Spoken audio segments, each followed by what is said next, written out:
taking a quick break here on the deck of the K1, and you can see the trail behind me is Superstar. The guns are on today. The snowmaking capacity here is absolutely unbelievable. In fact, everything you see currently on Superstar is courtesy of Killington snowmakers. So thank you, number one. But how do they do that? It is absolutely unbelievable. We know it's got some serious chemistry involved, but to me, it seems like it's a little bit magic out there, what they have going on. Again, one of the earliest trails to open, manages to hang in there way into the springtime, all thanks to Killington snowmaking power. Hey, we're gonna take a quick little look behind the curtain right now.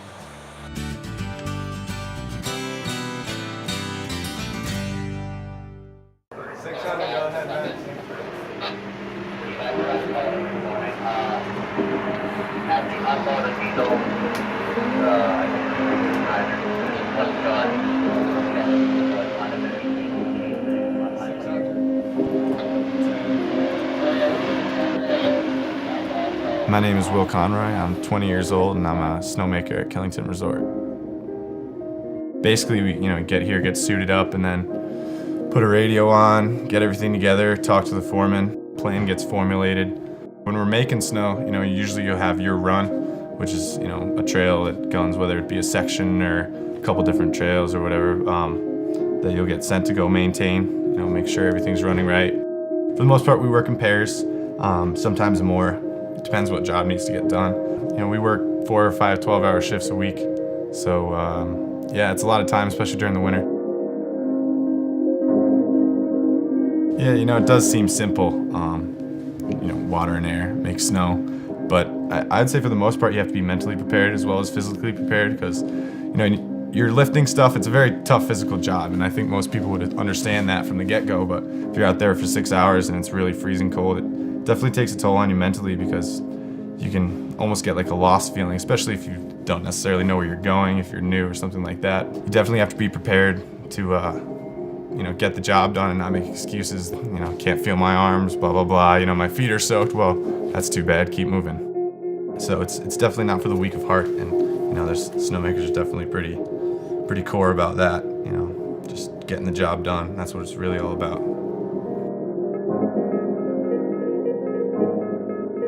Channel locks is definitely our multi-tool. We use it as everything. It's a pair of pliers, it's a hammer. We sharpen them a certain way so you can scrape ice out of hydrants. You can chop ice off stuff, use them to close quick connects, which is what holds the hoses into the hydrants. Sometimes those break off. And that's just the type of job that it is, not everything's ever gonna be perfect. So, if you have an ear broken off or something like that, and the other one still works, you just gotta kind of make it work, make it run. So channel locks definitely help with that. The colder it is, the more water you can flow through the gun, and hence the more snow you can make. Because when the air is colder, it'll crystallize the water faster, and obviously you can get more water coming out. It means more snow on the ground. So if it's -10, you can, like I said, you can blow a 8-10 foot pile in half a day. It probably annoys my friends sometimes too. Every time we ride certain trails, they'll be like, hey, look, I made this snow, It's pretty satisfying at the end of the day. And you come back, after your last run and there's an 8-foot pile of snow there that wasn't there before when you were there 2 hours ago. You're like, hell yeah, man, I put that there. It's kind of cool because it's almost like, I kind of explain it to people like I feel like a kid at recess, in 4th grade when you're going outside, and it's like your little wonderland type thing. And you definitely see a lot of crazy things. I've seen some shooting stars that I thought were planes falling out of the sky because they were so bright, just these massive flame trails. And because you're just so high up, there's not a lot of light pollution, and especially on clear nights. And sunsets and sunrises are just unbelievable. The other day I was sitting at the top of Superstar Lift Shack and watching the last of the sun, hit Mount Washington. There's really nothing like it in my opinion, and that's what makes it all worth it for me. Is even that one moment is just absolutely beautiful. If you're looking for job satisfaction and fulfillment, you can't beat it.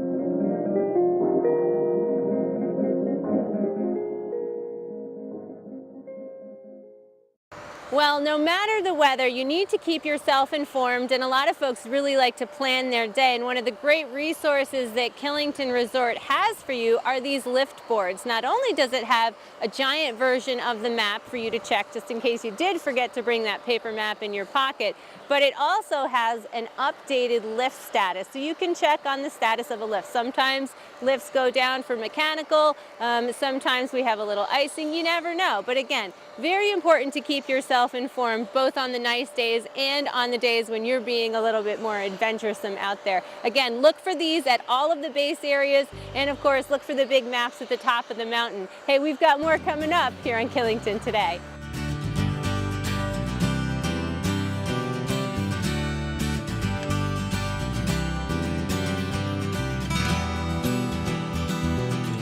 Tons of fun out here today. Of course, you know, it is always one of those phenomena here at Killington where if you're not quite happy with what's going on this side of the mountain, there's another side of the mountain.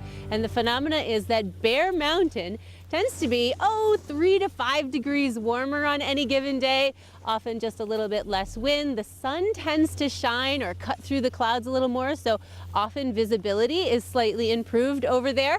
So if you're looking for something a little different, that's definitely the place you want to go. As far as what's going on today for your weather, let's go check it out.